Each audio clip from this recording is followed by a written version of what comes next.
these statement pieces hanging on the far end of the room. Oh, that was good too, and I messed it up.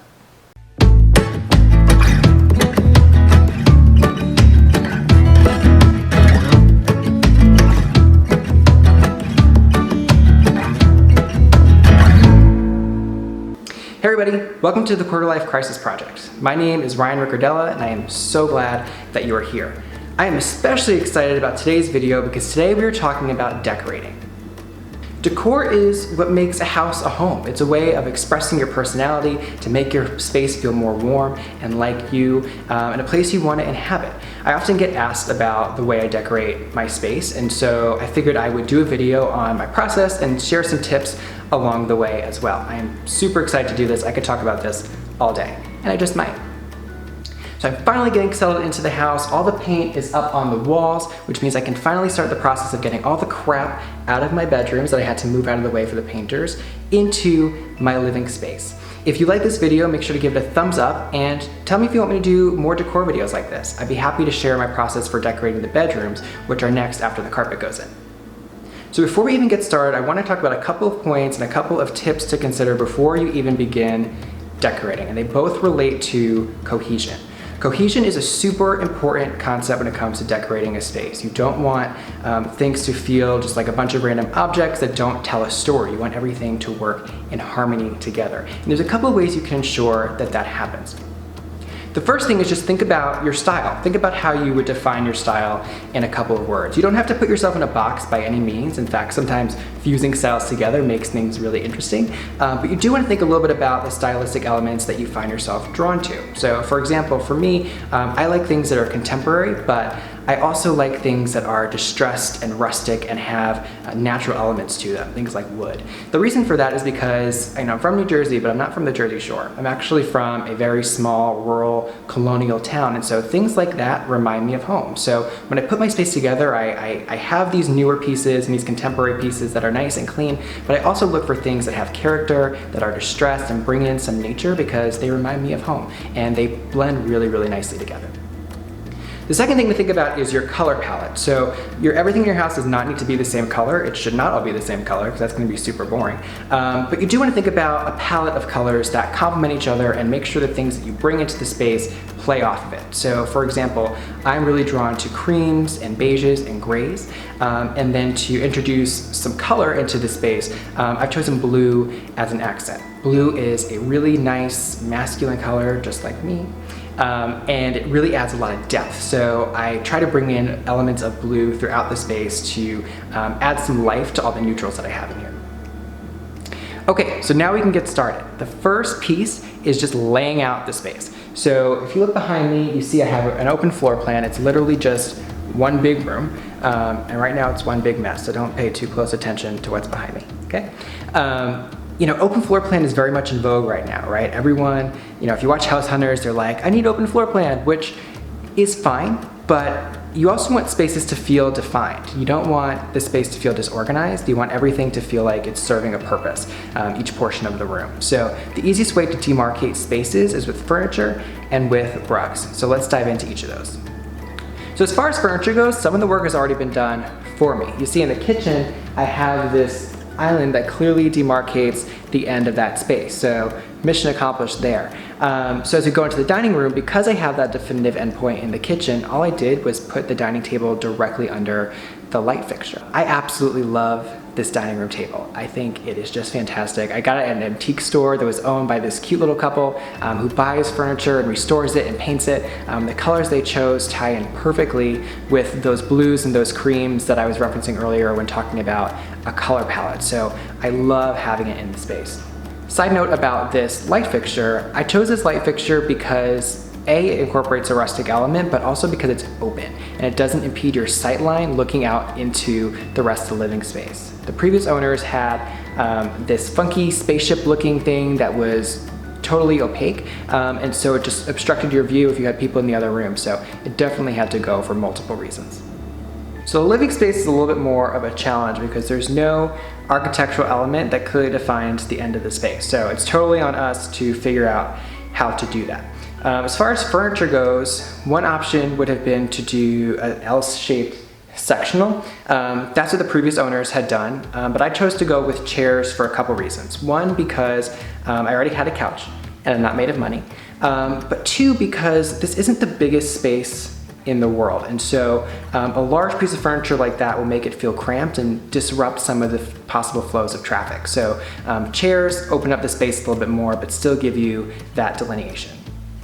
So for the chairs, I chose these guys off of Wayfair. I'll definitely put a link to them in the description below.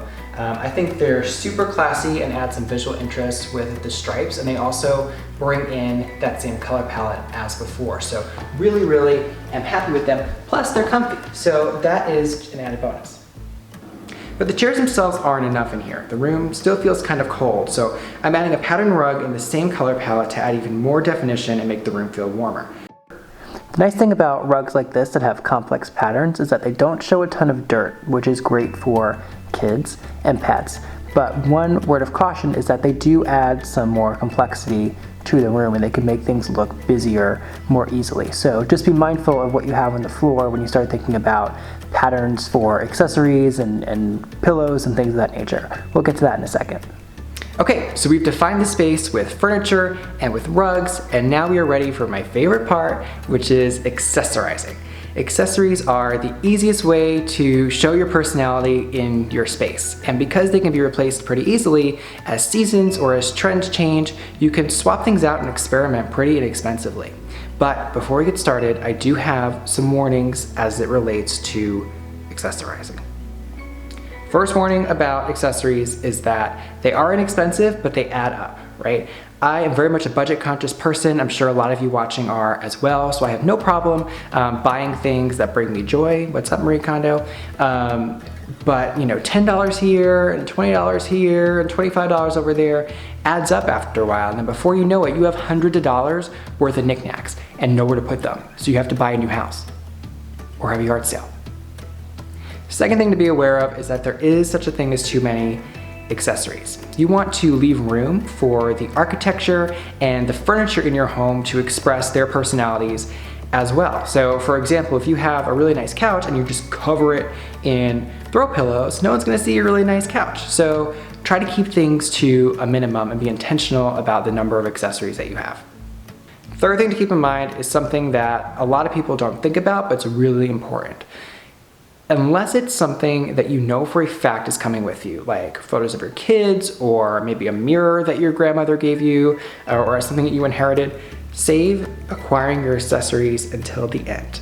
And the reason for that is because you don't know how things are going to be arranged yet.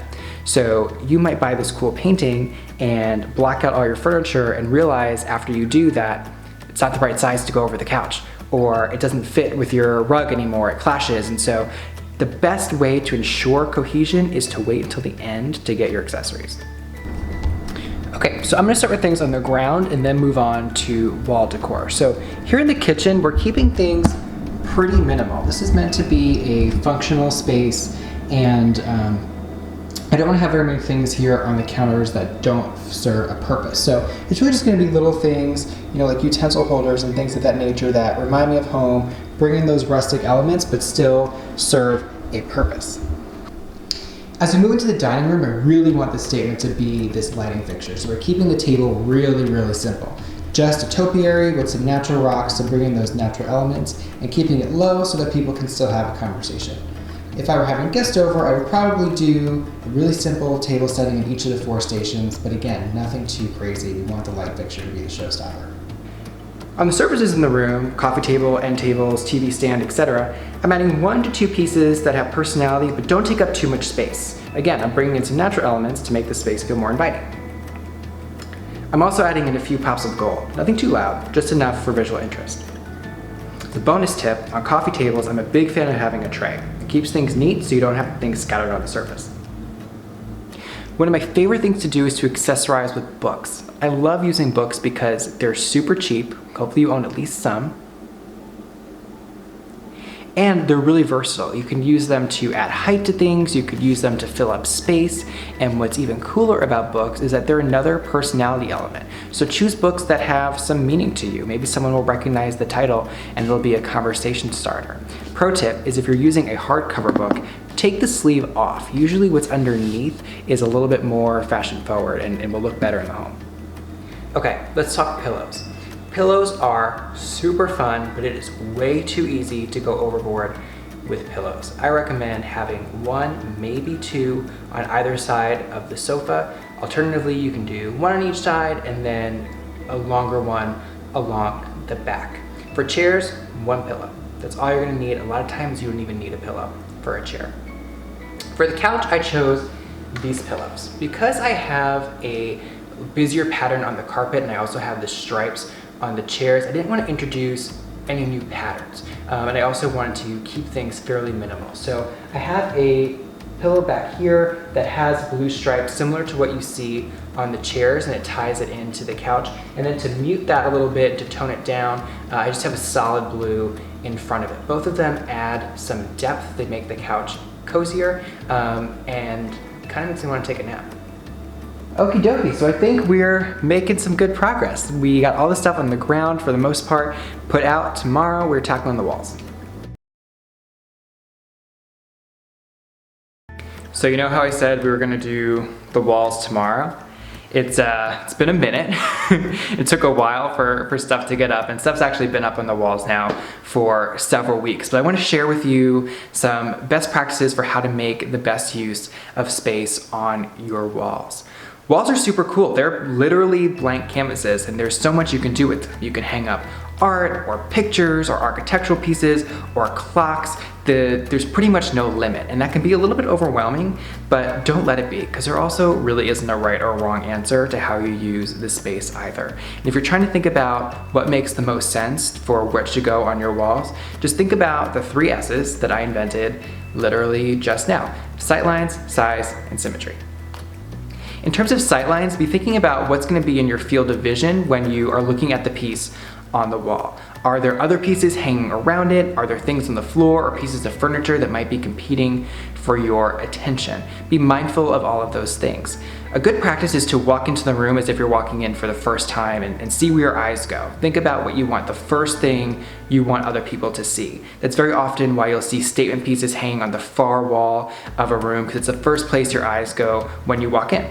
Again, you really want to be mindful of what else is going to be competing for your attention and what else is going to be in your field of view. So if you have a more minimalist space, you can afford to go for a piece on the wall with bolder colors or a busier pattern. But if you have other patterns at play throughout the room, or more furniture, more accessories, you probably want to do something a little bit more toned down to not add to that visual noise. Size is pretty self-explanatory. We don't want something too big or too small. There's lots of best practices out there as it relates to measurements and proportions, and I will put a link in the description of this video that outlines that in more depth. But generally speaking, you want to give yourself a little bit of breathing room. You don't want something too big that takes up the entire wall, but you also don't want to be squinting to make out what's in the image if you're standing on the other side of the room. So it's all about balance. In terms of where things go height-wise or vertically, you want the center of the piece to be at eye level, so about 5 feet off the ground. Or if you're hanging above a piece of furniture, like a couch, you want the bottom of the piece to be a foot off of the top of the piece of furniture. And lastly, symmetry is actually a pretty neat trick for helping to anchor the things that are on the floor of your room. Flanking pieces of furniture with architectural elements make those pieces of furniture seem more permanent, like they're supposed to be there. And they really help to define the space like we were talking about earlier. So you can see, as an example, I chose these architectural windows that I found at an antique store to flank my entertainment center, and I also chose these candle sconces to go on either side of my couch. These both provide the more distressed elements that remind me of home and also do a really good job of defining the space.